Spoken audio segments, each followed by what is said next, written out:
이보게, 저 외파리 백정놈이 산에서 호랑이가 아니라 귀신을 잡아왔다지 뭔가. 마을 사람들이 침을 뱉으며 천대하던 외파리 백정돌쇠. 한쪽 팔도 없고 가진 것도 없는 그가 어느 날 눈 속에서 피 흘리던 하얀 짐승을 구해준 뒤로 팔자가 완전히 뒤집혔습니다. 서방님, 오늘 밤부턴 고기 썰던 칼은 내려놓으세요. 대신 이 삽을 들고 나를 따라오셔야겠습니다.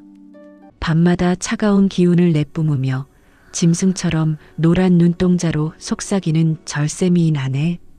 그녀가 가리킨 땅을 파헤칠 때마다 썩은 흙 대신 누런 금덩이가 쏟아져 나오기 시작하는데, 피냄새 나던 천민에서 조선 팔도 제일가는 알부자가 된 사내의 기막힌 이야기. 지금 시작합니다. 세상 천지에 이보다 더 모진 팔자가 또 있을까 싶었다.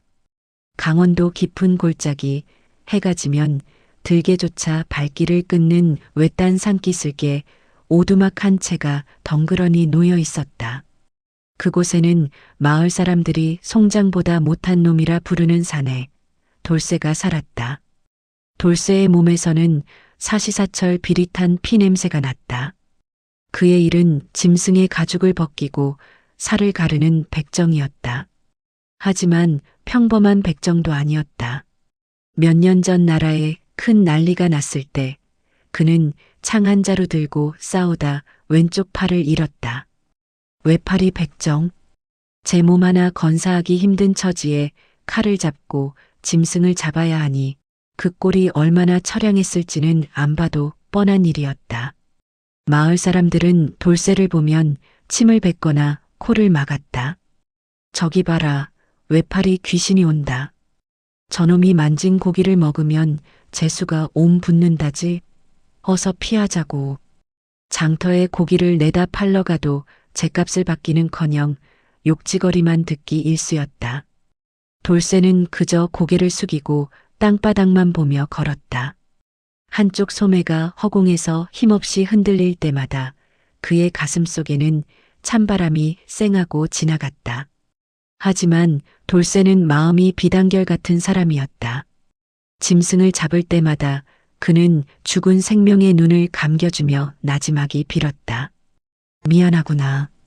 다음 세상에서는 부디 힘없는 짐승으로 태어나지 말고 저 하늘의 새나 구름이 되어 자유롭게 살아가거라. 백정놈이 무슨 제사를 지내느냐며 비웃는 사람도 있었지만 돌쇠에게는 그것이 유일하게 숨을 쉬는 방법이었다. 그는 사람들이 버린 짐승의 뼈를 모아 양지 바른 곳에 묻어주기도 했다. 산 사람에게 받지 못한 옹기를 죽은 짐승들에게라도 나눠주고 싶었는지 모른다. 그의 오두막 뒤편에는 이름 없는 짐승들의 무덤이 작은 봉분처럼 솟아 있었다. 돌쇠는 일이 없는 날이면 그곳에 자풀을 뽑으며 혼잣말을 중얼거렸다. 그에게는 그 짐승들이 마을 사람들보다 훨씬 더 가까운 이웃이었다. 어느 추운 겨울날이었다. 하늘에서는 주먹만 한 눈송이가 펑펑 쏟아지고 있었다. 돌쇠는 땔감을 구하러 깊은 산속으로 들어갔다. 눈이 무릎까지 차올라 걷기가 무척이나 힘들었다. 한 팔로 지게를 짊어지고 비틀거리며 산길을 오르던 돌쇠의 귀에 기이한 소리가 들려왔다. 짐승의 울음소리 같기도 하고 사람의 신음소리 같기도 한 낮고 굵은 소리였다. 돌쇠는 덜컥 겁이 났다. 이 깊은 산 중에 이토록 서늘한 기운을 내뿜는 것이 무엇이란 말인가. 평소 같으면 걸음 하나 살려라 도망쳤겠지만 그날따라 발걸음이 떨어지지 않았다. 소리가 들리는 곳으로 다가갈수록 공기는 더욱 차갑게 얼어붙었다. 눈보라가 앞을 가려한 치 앞도 보기 힘들었지만 돌쇠는 무엇인가에 홀린 듯 소리를 따라갔다. 커다란 바위 틈새, 그곳에 믿기지 않는 광경이 펼쳐져 있었다. 눈부시게 하얀 털을 가진 거대한 호랑이 한 마리가 피를 흘리며 쓰러져 있었다. 그냥 호랑이가 아니었다. 몸집은 집채만 하고 털에서는 은은한 빛이 감도는 백호였다. 백호의 뒷다리는 고울 수령이 놓아둔 날카로운 쇠덫에 깊숙이 박혀 있었다. 하얀 눈밭이 붉은 피로 물들어 있는 모습이 마치 흰 종이 위에 붉은 물감을 쏟아놓은 듯했다. 백호는 돌쇠를 발견하자 노란 눈동자를 번득이며 으르렁거렸다. 하지만 기운이 다했는지 이내 고개를 떨구고 가쁜 숨을 몰아쉬었다. 그 거대한 짐승의 눈에서 굵은 눈물방울이 뚝 떨어져 눈 위에서 얼어붙었다. 돌쇠는 침을 꿀꺽 삼켰다. 이 호랑이 가죽만 벗겨 장터에 팔면 평생 고생 안 하고 떵떵거리며 살 수 있을 것이다. 아니, 수령에게 가져다 주면 큰 상을 받고 천한 신분도 면할지 몰랐다.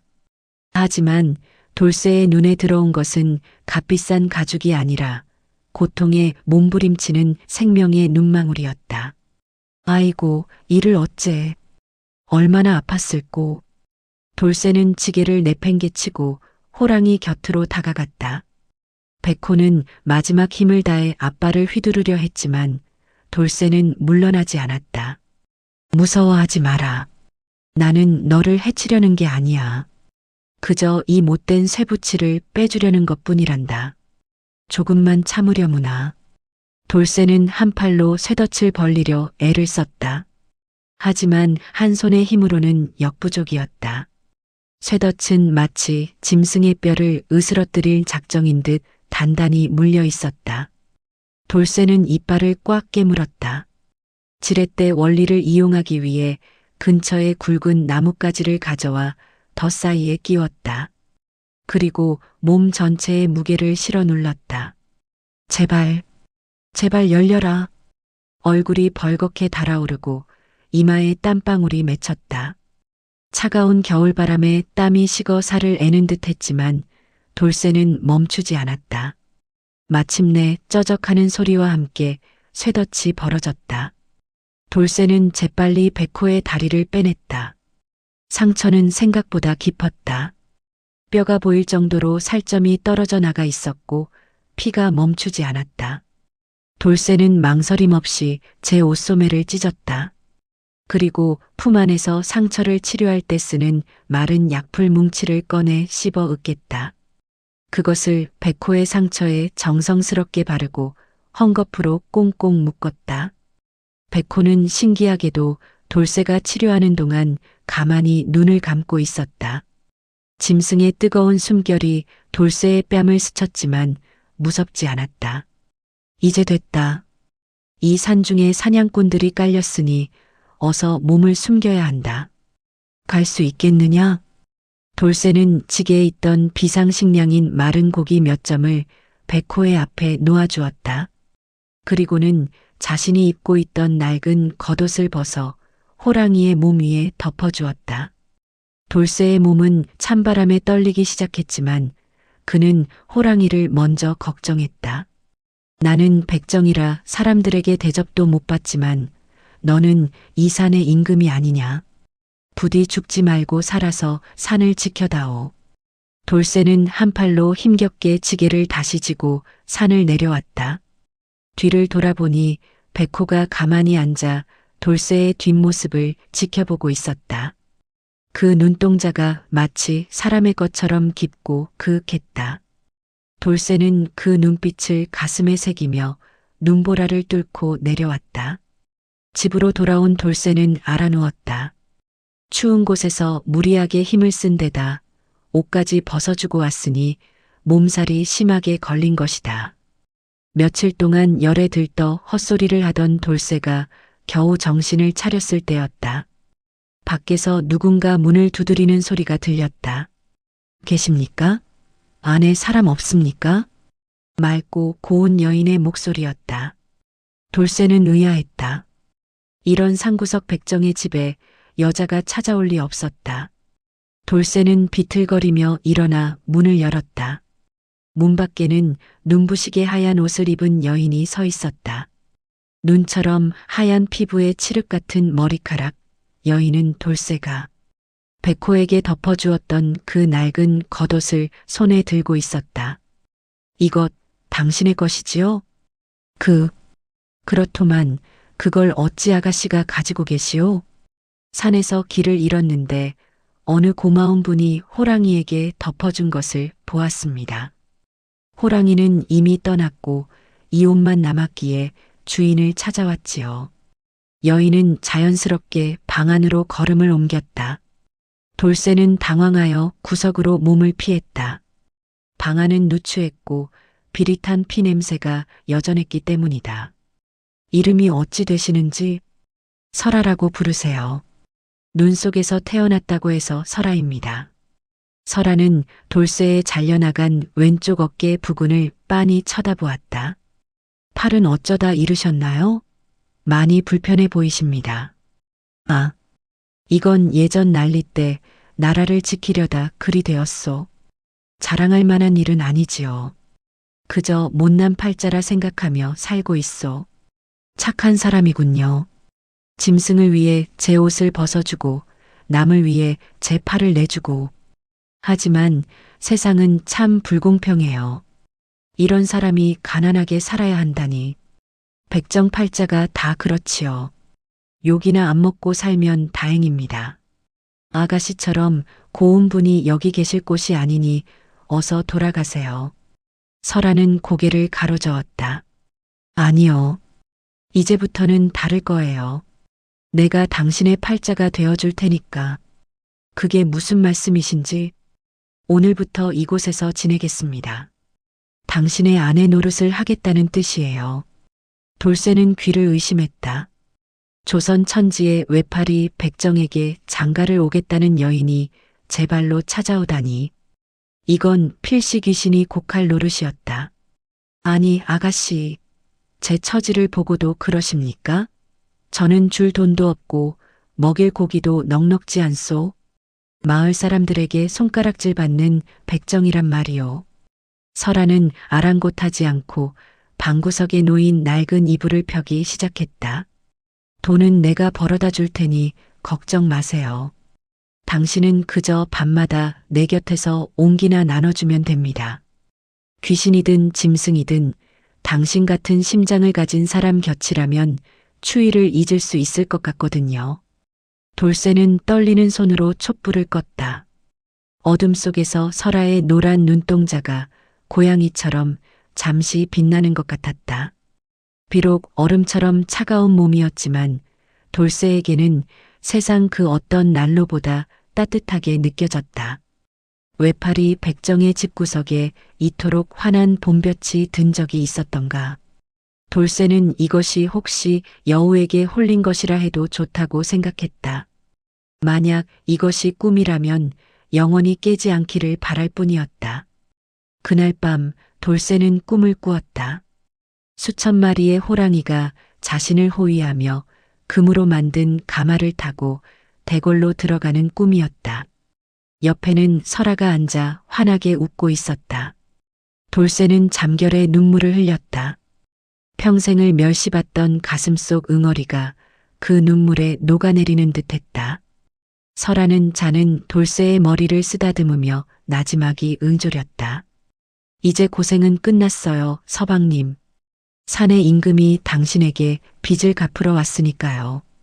창밖에는 여전히 눈이 내리고 있었지만 오두막 안은 이 세상에서 가장 아늑한 낙원이 되어가고 있었다. 돌쇠와 설아의 기묘한 인연은 그렇게 깊은 겨울밤 속에서 싹을 틔웠다.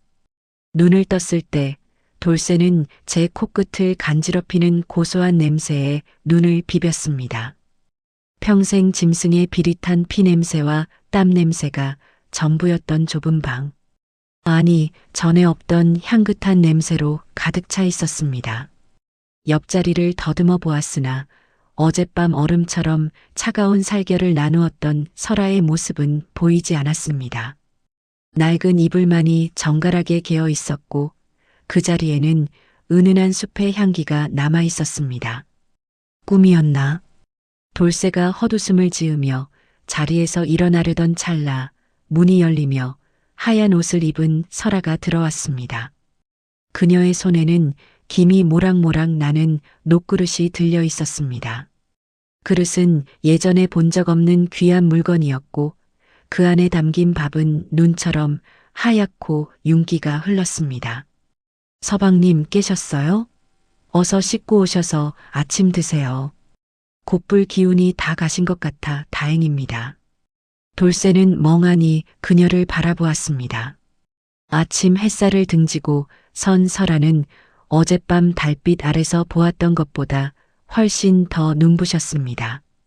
돌쇠는 마른 침을 삼키며 마루로 나갔습니다.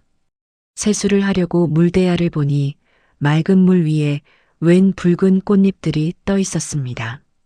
얼음장같이 차가운 겨울에 어디서 이런 생생한 꽃잎을 구했는지 의문이었지만 돌쇠는 묻지 않았습니다. 이게 다 뭐요? 우리 집에 이런 귀한 그릇이 있었단 말이오? 서방님을 모시기로 했으니 살림살이부터 조금 챙겨보았습니다. 앞으로는 백정일하러 장터에 가지 마세요. 그 거친 칼도 이제 창고 깊숙이 넣어두시고요. 피냄새 대신 꽃향기가 나는 사내로 살게 해드릴게요. 돌쇠는 얼떨결에 자리에 앉아 숟가락을 들었습니다. 쌀밥은 꿀보다 달았고 고깃국은 깊은 산속의 기운이 담긴 듯 힘이 불끈 솟는 맛이었습니다.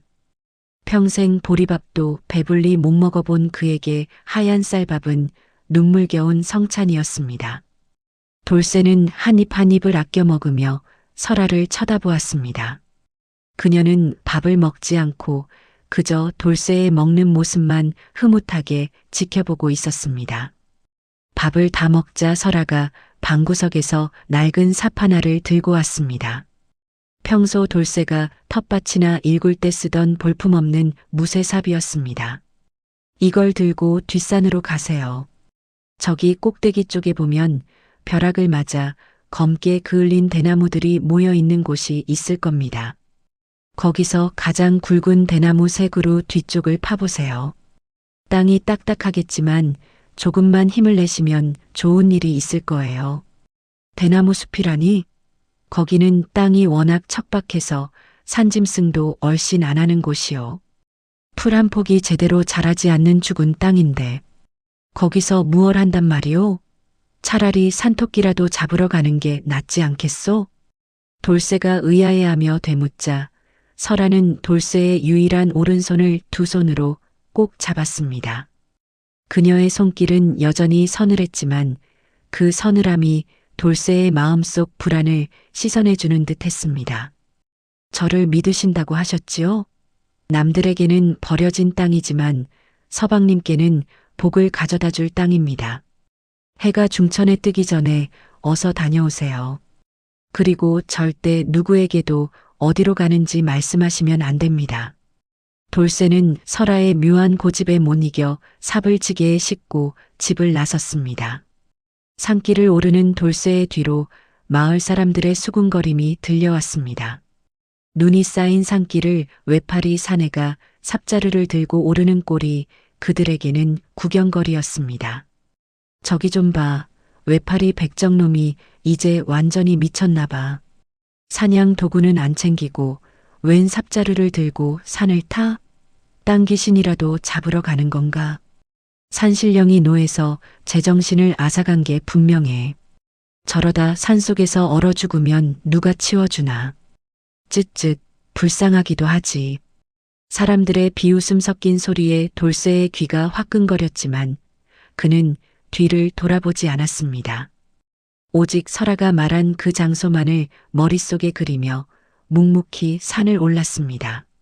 무릎까지 빠지는 눈을 헤치고 한참을 오르자 정말로 벼락을 맞아 시커멓게 타버린 대나무 숲이 나타났습니다. 앙상한 대나무들이 바람에 부딪혀 사각사각 소리를 내는데 마치 귀신들의 속삭임처럼 들려 등골이 오싹했습니다. 설아의 말대로 가장 굵은 대나무 세 그루를 찾았습니다. 돌쇠는 한 팔로 삽질을 시작했습니다. 팔 하나가 없으니 몸의 균형이 잡히지 않아 자꾸만 비틀거렸습니다. 땅은 꽁꽁 얼어붙어 삼날이 잘 들어가지 않았습니다. 어깨 근육이 찢어지는 듯한 아픔이 밀려왔고 땀이 눈을 가려 앞이 제대로 보이지 않았습니다. 아이고, 내가 정말 여우한테 홀린 게로구나. 이 딱딱한 땅에 무얼 바라고 이 고생을 한단 말이냐. 설아가 나를 골탕 먹이려고 한 건 아닐 텐데. 돌쇠가 한숨을 내쉬며 마지막으로 남은 힘을 다해 삽을 깊이 내리꽂았을 때였습니다. 텅! 삼날 끝에 무언가 묵직하고 단단한 것이 걸리는 소리가 났습니다. 돌쇠는 눈을 크게 떴습니다. 돌멩이라기엔 소리가 너무 맑고 깊었습니다. 조심스럽게 주변 흙을 걷어내자 큼지막한 항아리의 어깨 부분이 드러났습니다. 돌쇠는 가슴이 방망이질 치는 것을 느끼며 항아리 주변을 완전히 파냈습니다. 마침내 드러난 항아리의 뚜껑을 열자 눈이 멀 것 같은 노란 빛이 쏟아져 나왔습니다. 그 안에는 어른 주먹만 한 금덩이들과 해묵은 은전들이 가득 차 있었습니다. 돌쇠는 제 눈을 믿을 수 없어 비명을 지르려다 얼른 제 입을 막았습니다. 손을 떨며 금덩이 하나를 꺼내 깨물어 보았습니다. 단단하고 묵직한 것이 꿈이 아니었습니다. 이럴 수가. 이게 다 무엇이란 말이냐? 내 평생 이런 보물은 본 적도 없다. 항아리 맨 위에는 낡은 종이 한 장이 놓여 있었습니다. 나라에 큰 난리가 났을 때 피난 가던 부자가 남겨둔 재물이니 인연이 닿는 자가 주인이다. 부디 이 재물로 덕을 쌓고 살 거라. 돌쇠는 덜덜 떨리는 손으로 뚜껑을 다시 닫았습니다. 대낮에 이것을 들고 내려갔다간 마을 사람들은커녕 산을 지키는 포졸들에게 단번에 빼앗길 게 뻔했습니다. 그는 일단 흙으로 다시 덮고 나뭇가지를 꺾어 자리를 표시해 두었습니다. 가슴이 너무 뛰어 숨을 쉬기가 힘들 정도였습니다. 해질녘 기대어 어스름이 깔렸을 때 돌쇠는 짐승처럼 살금살금 산을 내려왔습니다. 지게 위에는 금단지가 든 항아리를 집단 속에 숨겨 무겁게 얹었습니다. 한쪽 어깨가 무너질 것 같았지만 돌쇠의 발걸음은 구름을 타는 듯 가벼웠습니다. 집에 도착하자 설아가 마당까지 나와 그를 반겼습니다. 그녀는 이미 다 알고 있었다는 듯 잔잔한 미소를 짓고 있었습니다. 고생하셨어요, 서방님. 제 말이 맞지요? 그 항아리는 산의 신령님께서 서방님의 고운 마음씨를 보고 주신 선물입니다. 돌쇠는 항아리를 방 안으로 들여놓은 뒤 문을 걸어 잠갔습니다. 그리고 설아 앞에 무릎을 꿇었습니다. 설아 아가씨, 당신은 대체 정체가 무엇이오? 사람의 힘으로는 이런 보물을 찾을 수가 없소. 혹시 나를 살리러 온 산신령이라도 되는 것이오? 아니면 나를 홀리러 온 여우요? 설아는 대답 대신 돌쇠의 얼굴에 묻은 흙을 손수건으로 닦아주었습니다.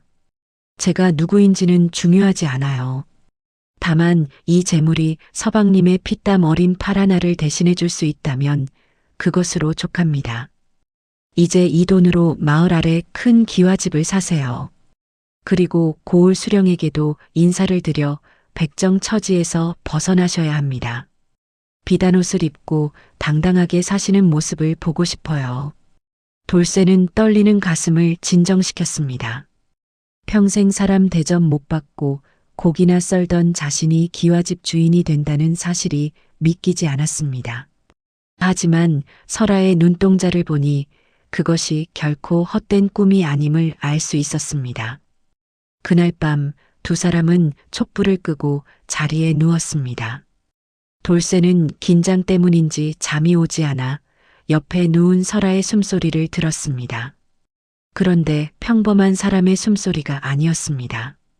아주 낮게 깔리는 그르렁거리는 소리가 들렸습니다. 돌쇠가 조심스럽게 눈을 떠 설아를 바라보았습니다.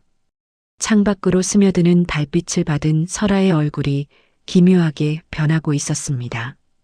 하얀 피부 위로 미세한 줄무늬 같은 그림자가 보였고 입술 사이로 날카로운 송곳니가 살짝 고개를 내밀었습니다. 무엇보다 놀라운 것은 그녀의 엉덩이 너머로 하얗고 긴 털이 난 짐승의 꼬리가 살랑살랑 흔들리고 있는 것이 아니겠습니까? 돌쇠는 비명을 지르려다 멈췄습니다. 그녀가 짐승이든 귀신이든 상관없었습니다. 자신을 위해 이토록 큰 복을 가져다 주고 따뜻한 밥을 지어준 존재가 아니던가요? 돌쇠는 조용히 눈을 감고 설아를 더 깊이 안아주었습니다. 그러자 설아의 몸에서 나던 차가운 기운이 신기하게도 따뜻한 온기로 바뀌기 시작했습니다. 설아도 잠결에 돌쇠의 품을 파고들며 만족스러운 듯 작은 소리를 내었습니다. 이튿날부터 돌쇠의 인생은 그야말로 천지개벽이었습니다. 그는 금덩이 하나를 떼어 고을 수령을 찾아갔습니다. 나으리, 제가 산에서 우연히 조상님의 유산을 찾았습니다. 이 재물로 제 처지를 면하게 해주시고 마을 가난한 이들을 도울 수 있게 허락해 주십시오. 눈앞에서 반짝이는 금덩이를 본 수령의 입이 귀에 걸렸습니다. 허허, 자네 같은 효자가 또 어디 있겠는가.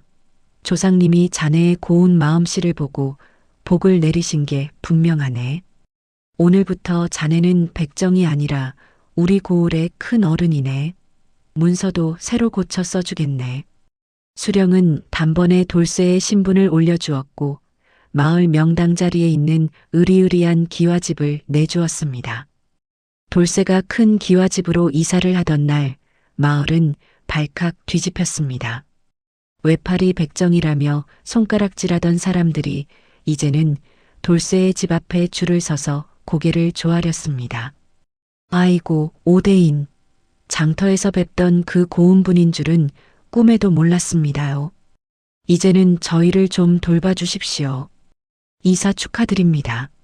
여기 작은 선물이라도 받아주십시오. 예전에 제가 실언한 것은 너그러이 용서해 주시고요. 돌쇠는 씁쓸한 미소를 지었습니다. 돈이 생기니 사람의 마음이 이토록 쉽게 바뀌는구나 싶었습니다. 하지만 그는 자신을 비웃던 사람들을 탓하지 않았습니다. 대신 설아의 말대로 마을의 굶주린 노인들과 고아들에게 쌀을 나눠주며 덕을 쌓았습니다. 마을 사람들은 이제 돌쇠를 오대인이라 부르며 공경했습니다. 하지만 돌쇠의 마음속에는 오직 한 사람, 방 안에서 나오지 않는 아내 설아뿐이었습니다. 설아는 기와집으로 이사한 뒤로 더욱 기운이 없어 보였습니다. 낮에는 방 안에만 박혀 있었고 밤이 되어서야 겨우 눈을 뜨고 돌쇠와 대화를 나누었습니다. 설아, 몸이 어디 아픈 것이오? 이제 돈도 많으니 용한 의원을 불러오겠소. 아니에요, 서방님. 저는 그저 이 마을의 사람 냄새가 조금 버거울 뿐입니다. 서방님의 온기만 있으면 금방 나을 거예요. 돌쇠는 설아의 손을 잡고 밤새도록 그녀의 곁을 지켰습니다. 하지만 돌쇠는 알지 못했습니다. 마을 아래서 돌쇠의 갑작스러운 부기를 시기하는 검은 눈동자들이 그들의 행복을 지켜보고 있다는 사실을요. 탐욕은 소리 없이 자라나 돌쇠의 기와집 담장을 넘으려 하고 있었습니다. 오대인이 된 돌쇠의 기와집에는 연일 사람들로 북적였습니다. 어제까지만 해도 돌쇠를 외팔이 백정놈이라 부르며 침을 뱉던 이들이 이제는 비단 옷을 입고 나타나 오형님, 오대인 하며 머리를 조아렸습니다. 돌쇠는 그들의 아첨이 씁쓸하면서도 설아가 곁에 있다는 사실 하나만으로 모든 것을 견딜 수 있었습니다. 하지만 설아의 상태는 날이 갈수록 이상해졌습니다. 기와집의 화려한 단청 아래서 설아는 점점 야위어 갔습니다. 햇살이 눈부신 낮에는 병든 사람처럼 가쁜 숨을 몰아쉬며 이불 밖으로 나오지 못했고 오직 달이 높게 뜬 깊은 밤에만 겨우 기운을 차려 뜰을 거닐었습니다. 돌쇠는 그런 아내의 곁을 지키며 정성껏 약탕기를 다렸습니다. 설아, 몸은 좀 어떠오? 고을에서 가장 용하다는 의원을 불러왔으니 진맥이라도 한번 받아보구려. 돌쇠가 걱정스러운 눈길로 묻자 설아는 창백한 얼굴로 고개를 가로저었습니다. 아니에요, 서방님. 제 병은 의원의 약으로는 고칠 수 없습니다. 저는 본래 깊은 산의 맑은 기운을 먹고 사는 몸이라 사람들의 탐욕과 시샘이 가득한 이 마을의 공기가 조금 버거운 것뿐입니다. 서방님의 마음만 변치 않는다면 저는 괜찮습니다. 하지만 돌쇠는 느낄 수 있었습니다. 설아의 몸에서 나던 싱그러운 풀 냄새가 점점 옅어지고 대신 서늘하고 날카로운 짐승의 기운이 짙어지고 있다는 것을요. 밤마다 방 안에 비치는 그녀의 그림자는 여인의 형상이 아니라 집채만한 호랑이의 모습으로 일렁였습니다. 돌쇠는 아내의 정체를 이미 짐작하면서도 그저 모른 척 그녀를 깊이 안아주었습니다. 짐승이면 어떻고 요물이면 어떠랴. 내 목숨을 구해주고 이토록 따뜻한 정을 준 이가 바로 그녀인데. 그 무렵 마을에는 흉흉한 소문이 독버섯처럼 퍼지기 시작했습니다. 돌쇠가 부자가 된 것은 조상의 복이 아니라 사람의 간을 파먹는 요물을 집에 들여 그 대가로 재물을 얻었다는 내용이었습니다. 이 소문의 배후에는 돌쇠의 재산을 눈독 들이던 탐욕스러운 세력가 조판서가 있었습니다. 조판서는 왕에게 바칠 백호 가죽을 구하지 못해 안달이 나 있던 자였습니다. 백호 가죽만 있으면 조정을 장악할 권력을 얻을 수 있다는 무당의 말에 눈이 뒤집혀 있었지요. 그는 돌쇠의 집 주변에 몰래 사람을 붙여 설아의 일거수일투족을 감시했습니다. 나으리 그 집 여인이 낮에는 꼼짝도 않다가 밤만 되면 눈에서 노란 불빛을 내뿜으며 짐승처럼 옵니다. 틀림없습니다. 그놈이 데리고 사는 건 사람이 아니라 산신령 호랑이입니다. 하인의 보고를 받은 조판서의 입가에 비열한 미소가 걸렸습니다.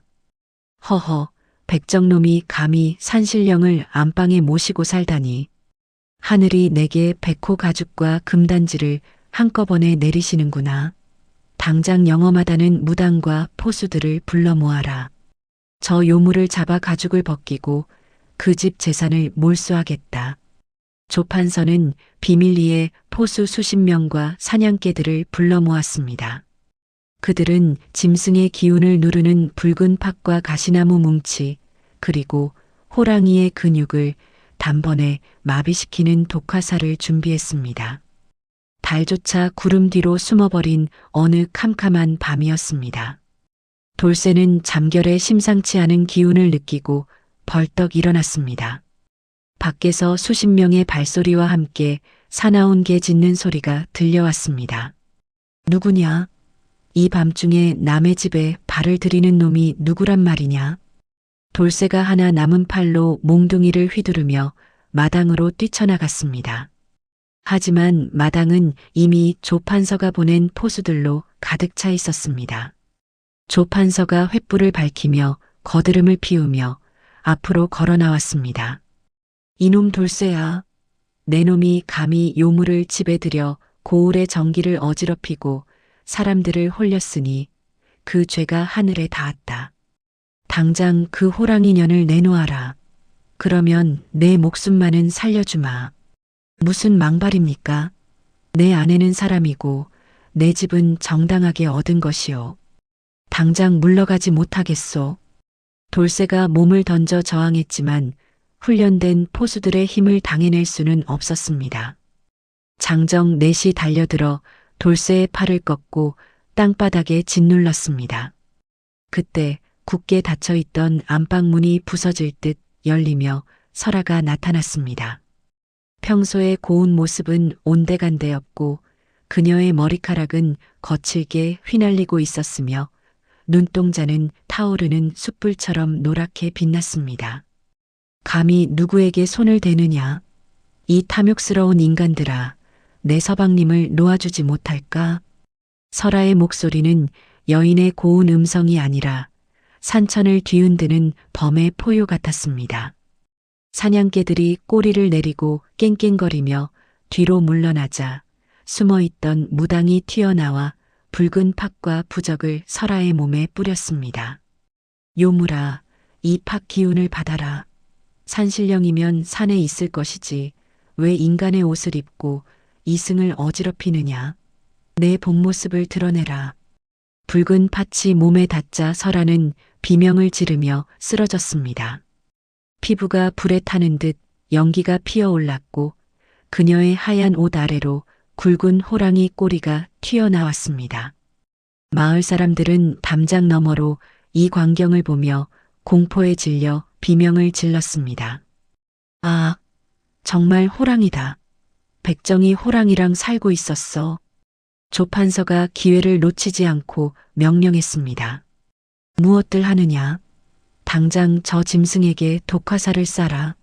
가죽에 상처가 나지 않게 다리만 겨냥해라. 화살이 공기를 가르며 날아왔습니다. 돌쇠는 자신을 누르던 장정들을 뿌리치고 설아의 앞을 가로막았습니다. 안 돼. 차라리 나를 죽여라.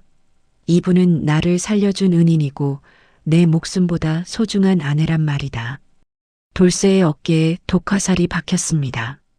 이미 한 팔을 잃은 자리에 다시 한번 극심한 통증이 밀려왔지만 돌쇠는 설아를 꼭 껴안고 놓지 않았습니다. 돌쇠의 붉은 피가 설아의 하얀 털 위로 뚝뚝 떨어졌습니다. 그 순간 설아의 눈에서 맑은 눈물이 흘러내렸습니다. 그녀는 자신의 고통보다 돌쇠의 다침을 더 가슴 아파했습니다. 설아는 마지막 남은 신령한 힘을 모아 돌쇠를 자신의 배 밑으로 숨기고 하늘을 향해 길게 울부짖었습니다. 그 소리는 땅을 울리고 하늘의 구름을 흩뜨렸습니다. 갑자기 멀쩡하던 하늘에서 천둥이 치고 벼락이 떨어졌습니다. 산속에서 수백 마리의 짐승들이 마을을 향해 내려오는 듯한 거대한 발소리가 들려왔습니다. 포수들과 조판서는 겁에 질려 혼비백산했습니다. 이게 무슨 병고냐? 산이 무너지는구나. 어서 도망쳐라. 조판서와 무당은 허겁지겁 도망쳤지만 설아는 이미 독기운과 주술 때문에 기운이 다해 쓰러지고 말았습니다. 백호의 모습으로 완전히 변한 설아는 점점 몸이 투명해지기 시작했습니다. 서방님, 미안해요. 끝까지 곁에 있겠다고 약속했는데 제 업보가 여기까지인가 봅니다. 아니요, 설아. 정신 차리시오. 내가 있소. 내가 당신을 지킬 것이오. 제발 나를 두고 가지 마시오. 돌쇠가 피 묻은 손으로 백호의 얼굴을 어루만졌습니다. 하지만 설아의 몸은 안개처럼 흩어져 공중으로 사라져갔습니다. 마당에는 돌쇠가 처음 덮어주었던 그 낡은 겉옷 한 벌과 설아의 눈물이 변한 듯한 눈부시게 하얀 자수정한 알만이 덩그러니 남았습니다. 돌쇠는 소리내어 울지도 못한 채 그 옷을 가슴에 품었습니다. 마을 사람들은 멀리서 그 광경을 지켜보며 숨을 죽였습니다. 백정이라 무시당하고 부자가 되어 시샘받던 사내가 진심으로 짐승을 위해 슬퍼하는 모습에 사람들의 마음에도 미안함과 숙연함이 깃들기 시작했습니다. 하지만 조판서는 포기하지 않았습니다. 그는 도망치는 와중에도 돌쇠의 집 창고에 있던 금단지를 훔쳐가기 위해 다시 하인들을 불러 모으고 있었습니다. 아내를 잃고 슬픔에 잠긴 돌쇠에게 또 다른 위협이 다가오고 있었습니다. 돌쇠는 이제 하나뿐인 손의 삽이 아닌 예전에 쓰던 백정칼을 다시 쥐어야 할지도 몰랐습니다. 설아가 안개처럼 사라진 마당에는 서글픈 적막만이 감돌았습니다. 돌쇠는 화살이 박힌 어깨의 통증도 잊은 채 아내가 남기고 간 낡은 옷소매를 부여잡고 멍하니 앉아 있었습니다. 마을 사람들은 저마다 집으로 숨어들었고 멀리서 들려오던 짐승들의 울음소리도 차츰 잦아들었습니다.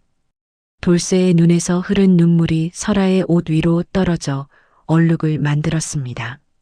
세상 모든 것을 다 가진 부자가 되었으나 정작 가장 소중한 일을 지키지 못했다는 자책감이 돌쇠의 심장을 갈갈이 찢어 놓았습니다. 하지만 탐욕의 눈이 먼 조판서는 멈추지 않았습니다. 그는 마을 어귀 숲속에 숨어 있다가 설아가 사라진 것을 확인하자마자 비릿한 웃음을 지으며 다시 나타났습니다. 이번에는 관가의 포졸들까지 돈으로 매수해 대동한 상태였습니다. 그들은 횃불을 높이 들고 돌쇠의 집으로 밀어닥쳤습니다. 이놈 돌쇠야, 내 놈이 요물과 짜고 고을 사람들을 겁박했으니 이제 나라법의 엄중함을 보여주마. 내 놈의 재산은 모두 부정하게 얻은 것이니 관가에서 몰수하겠다. 조판서는 다친 돌쇠를 발로 걷어차며 하인들에게 소리쳤습니다. 무엇들 하느냐? 저놈을 당장 형틀에 묶고 집안에 숨겨둔 금단지들을 모조리 수레에 실어라. 이건 이제 나랏돈이나 마찬가지니 내가 직접 관리하겠다. 돌쇠는 피투성이가 된 채 마당 한복판 나무 형틀에 묶였습니다. 조판서의 하인들은 돌쇠의 집 구석구석을 이잡듯 뒤지며 설아가 알려준 보물들을 꺼내왔습니다. 항아리마다 가득 담긴 금괴와 은전들을 보며 조판서의 입가는 경련하듯 파르르 떨렸습니다. 흐흐흐, 이 많은 것이 다 내 것이란 말이지? 백정놈에겐 애초에 과분한 복이었어. 이 금덩이들이면 내 대대손손 정승 판서 소리를 들으며 살겠구나. 조판서는 돌쇠의 턱을 거칠게 치켜들며 비웃었습니다. 내 아내라는 그 짐승년은 어디로 갔느냐? 가죽이라도 남겼으면 내 친히 왕께 바쳐 큰 자리를 얻었을 텐데 참으로 아쉽구나. 하지만 이 금덩이들이 있으니 참아주마. 돌쇠는 이를 악물었습니다. 입술 사이로 붉은 피가 흘러내렸지만 그의 눈동자에는 전에는 없던 서늘한 기운이 서렸습니다. 그것은 순하디순하던 백정 돌쇠의 눈이 아니었습니다. 설아가 사라지며 남긴 하얀 자수정이 돌쇠의 품 안에서 은은한 빛을 내뿜고 있었습니다. 그 빛이 돌쇠의 머릿속을 맑게 깨웠고 아내의 나지막한 목소리가 바람결에 실려왔습니다. 서방님, 울지 마세요. 저는 당신의 마음속에 그리고 이 땅의 흙 속에 여전히 살아 있습니다. 저들의 탐욕을 저들의 무덤으로 만드세요. 땅의 기운이 당신과 함께할 것입니다. 돌쇠는 갑자기 크게 웃기 시작했습니다. 미친 사람처럼 껄껄거리는 그 소리에 조판서와 하인들이 멈칫하며 뒤로 물러났습니다. 이놈이 매를 맞더니 드디어 미쳤나 보구나. 무엇이 그리 즐거워 웃느냐? 곧 목숨이 날아갈 판에. 조판서 나으리, 제가 숨겨둔 항아리가 고작 그것뿐인 줄 아십니까? 진짜 큰 보물은 저 뒷마당 거름더미 밑에 깊숙이 묻혀 있습니다요. 너무 무거워 저 혼자서는 도저히 꺼낼 수 없었던 것이지요. 어차피 죽을 목숨 나으리께 다 드리고 가렵니다. 조판서의 눈이 번쩍 뜨였습니다. 탐욕은 이성을 마비시키는 법입니다. 진짜냐? 내 놈이 살고 싶어 이제야 바른 대로 말하는구나. 여봐라, 당장 뒷마당 거름더미를 파헤쳐라. 보물 항아리가 깨지지 않게 조심해서 파야 한다. 조판서와 하인들은 눈이 뒤집혀 뒷마당으로 달려갔습니다. 마을 사람들이 대대로 모아둔 인분과 오물이 가득한 거름더미였습니다. 그들은 코를 막으면서도 금단지를 찾겠다는 일념으로 삽질을 시작했습니다. 똥물이 튀고 고약한 냄새가 진동했지만 금의 눈이 먼 그들에게는 향기로운 냄새처럼 느껴졌나 봅니다. 하지만 아무리 파내도 금단지는 보이지 않았습니다. 오직 썩은 내만 더욱 진동할 뿐이었습니다. 이놈, 나를 속인 것이냐? 아무것도 없지 않으냐? 감히 나를 놀려? 조판서가 화가 머리끝까지 나서 다시 돌쇠에게 달려들려던 찰나 갑자기 마른 하늘에 날벼락이 떨어졌습니다. 콱광 소리와 함께 거름더미가 폭발하듯 솟구쳐 올랐습니다. 그리고 믿을 수 없는 일이 벌어졌습니다. 조판서와 그를 따르던 무리의 발밑이 진흙탕처럼 물러지더니 그들을 밑으로 끌어당기기 시작한 것입니다. 발이 빠진다. 땅이 나를 잡아먹는다. 살려줘라.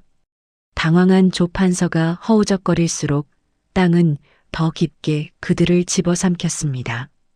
그런데 그 구덩이에서 흘러나오는 것은 맑은 물이 아니라 온 마을의 오물이 모인 시커먼 똥물이었습니다. 설아가 마지막 힘을 써서 마을의 배수로를 조판서가 서 있는 곳으로 돌려버린 것이었습니다. 순식간에 뒷마당은 거대한 똥통으로 변했습니다. 나의 보물은 똥물보다 못한 너희들의 마음이다. 실컷 마셔보아라. 돌쇠의 호령과 함께 조판서는 머리끝까지 누런 오물을 뒤집어 쓴 채 똥통 속에서 허우적거렸습니다. 하인들도 무당도 탐욕에 눈멀어 돌쇠를 괴롭히던 자들은 모두 똥물 세례를 받으며 살려달라고 울부짖었습니다. 그들이 훔치려 했던 금단지들도 똥물 속으로 가라앉아 버렸습니다. 마을 사람들은 담 너머로 이 꼴을 보며 배꼽을 잡고 웃었습니다. 그동안 조판서의 기세에 눌려 숨죽이던 이들이 박수를 치며 환호했습니다. 꼴 좋다. 남의 재산 탐내더니 결국 똥물 귀신이 되는구나. 저것이 바로 하늘의 벌이다. 조판서는 겨우 목숨만 건져 도망쳤지만 그 고약한 냄새가 뼛속까지 배어 아무리 씻어도 지워지지 않았습니다. 결국 그는 고을에서 쫓겨나 평생 똥판서라 불리며 구걸하는 신세가 되었습니다. 그가 지나가는 곳마다 파리가 꼬이고 사람들이 코를 막았으니 그보다 더한 형벌은 없었을 것입니다. 소동이 가라앉은 뒤 돌쇠를 묶고 있던 포승줄이 신기하게도 저절로 스르르 풀렸습니다.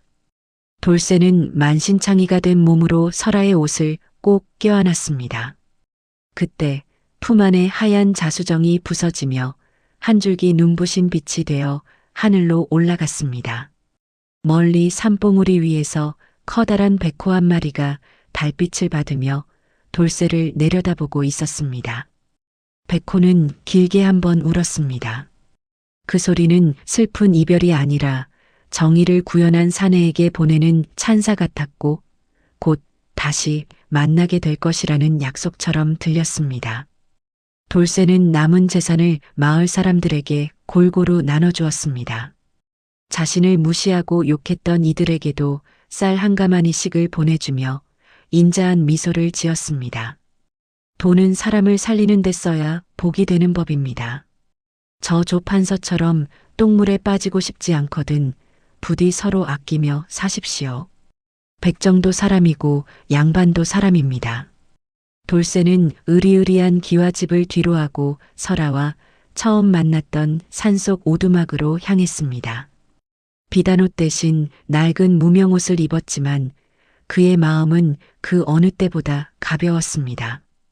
기와집의 화려함보다 아내의 숨결이 남아있는 그 좁은 방이 더 그립기 때문이었습니다. 밤이 깊어지자 오두막 문을 두드리는 소리가 작게 들려왔습니다. 계십니까? 안에 사람 없습니까? 길을 잃어 하룻밤 묵어가고자 합니다. 돌쇠의 심장이 멎을 듯 뛰었습니다. 서둘러 문을 열자 그곳에는 눈부시게 하얀 옷을 입은 여인이 서 있었습니다. 그녀의 눈동자는 더 이상 노란 짐승의 빛이 아니었고 몸에서는 얼음 같은 냉기도 느껴지지 않았습니다. 서방님, 너무 늦게 왔지요? 이제는 산신령도 호랑이도 아닌 그저 서방님의 아내 설아로 살고 싶어 돌아왔습니다. 저를 받아주시겠어요? 돌쇠는 말없이 그녀를 꽉 껴안았습니다. 그녀의 가슴에서는 사람의 따뜻한 박동이 느껴졌습니다. 두 사람의 눈물이 섞여 땅을 적셨고 그 자리에는 추운 겨울임에도 불구하고 하얀 꽃들이 피어나기 시작했습니다. 설아가 다시 돌아온 뒤로 돌쇠의 작은 오두막에는 세상 그 어디에도 없는 따스한 봄이 찾아왔습니다. 한겨울 차가운 바람이 문풍지를 매섭게 때려도 방 안은 두 사람의 온기로 가득했습니다. 이제 설아의 몸에서는 더 이상 사람을 주눅들게 하던 서늘한 짐승의 기운이 느껴지지 않았습니다. 그저 갓 구운 떡처럼 포근하고 향긋한 사람의 냄새뿐이었습니다. 서방님, 이 거친 손 좀 보세요. 이제는 물 한 방울 묻히지 않게 해드린다더니 매일 같이 장작을 패시니 손마디가 다 굵어지셨네요.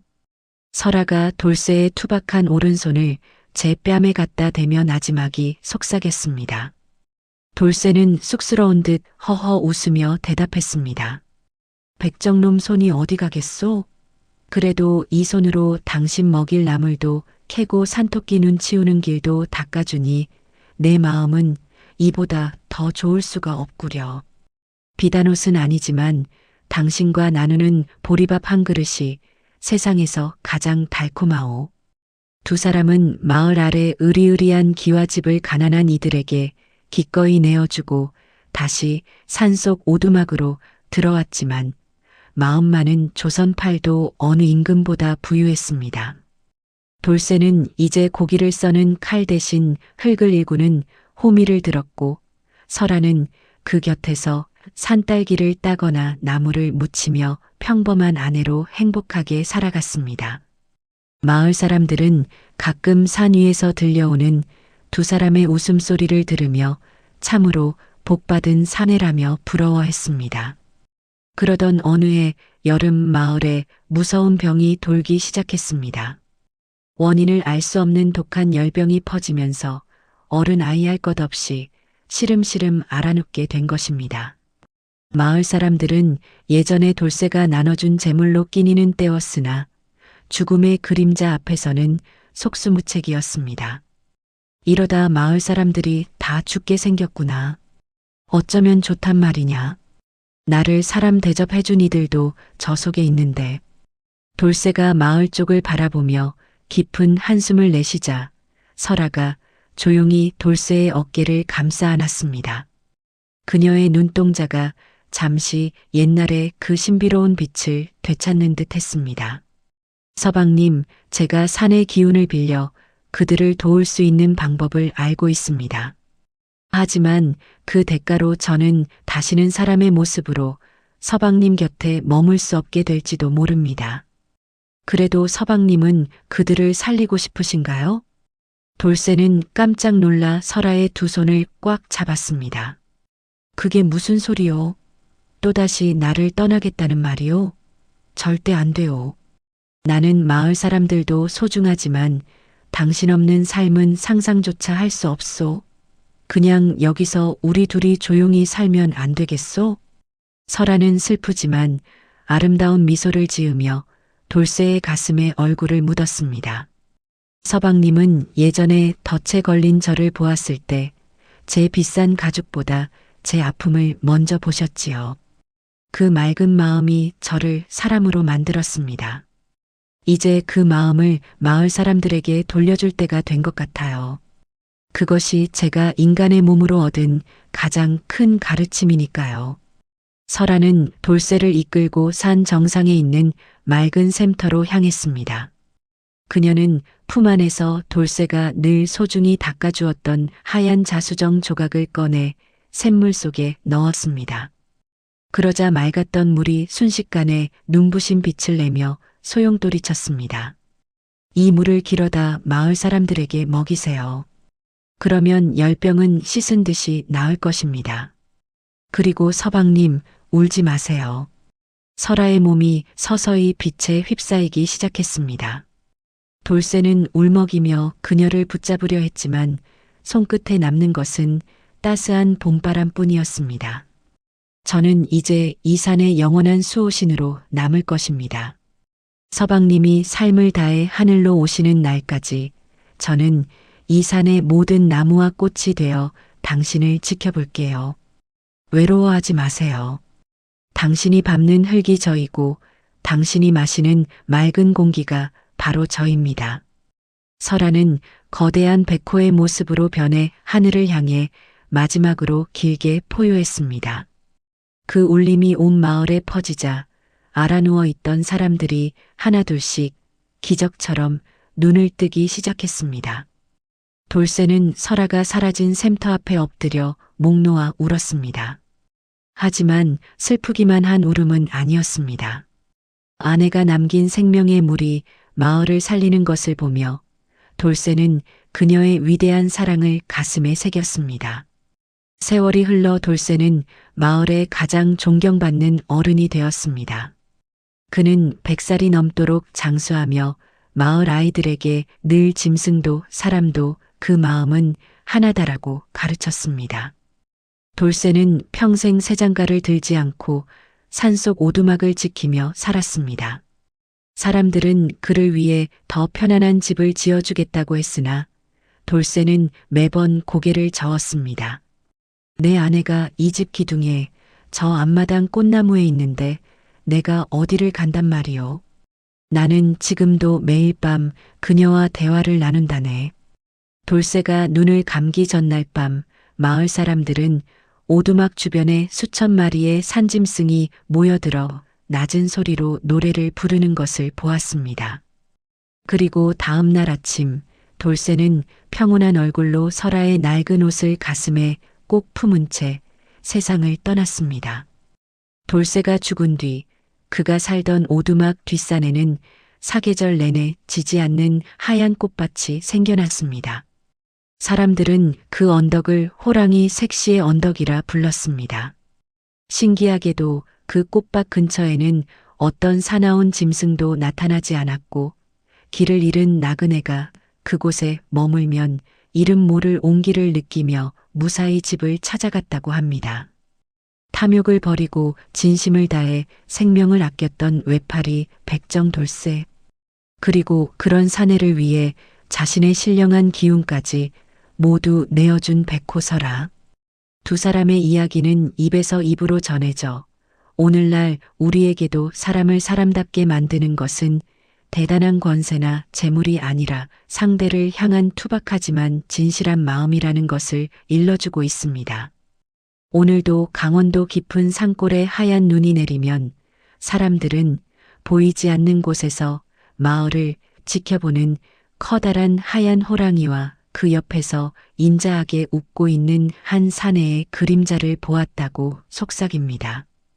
여러분은 사랑하는 이를 위해 가진 것을 모두 내어줄 용기가 있으신가요? 피냄새 나는 거친 손으로 눈먼 짐승을 품었던 돌쇠처럼 우리의 진심도 가끔은 운명을 바꾸는 기적을 만들어내곤 합니다. 보잘것없는 처지에서도 남을 아꼈던 그 따뜻한 마음이 결국 조선 최고의 부와 영원한 사랑을 선물한 것이지요. 오늘 들려드린 외파리 백정과 하얀 호랑이의 이야기가 여러분의 밤을 조금이나마 따뜻하게 채웠기를 바랍니다. 이야기가 재미있으셨다면 구독과 좋아요, 알림 설정까지 꼭 부탁드립니다. 여러분의 소중한 응원이 다음에 더 기막힌 옛날 이야기를 만드는 큰 힘이 됩니다. 오늘 밤 꿈속에서는 여러분도 설아와 돌쇠가 거닐던 그 하얀 꽃길을 걸어보시길 빌겠습니다. 모두 편안하고 좋은 밤 되세요.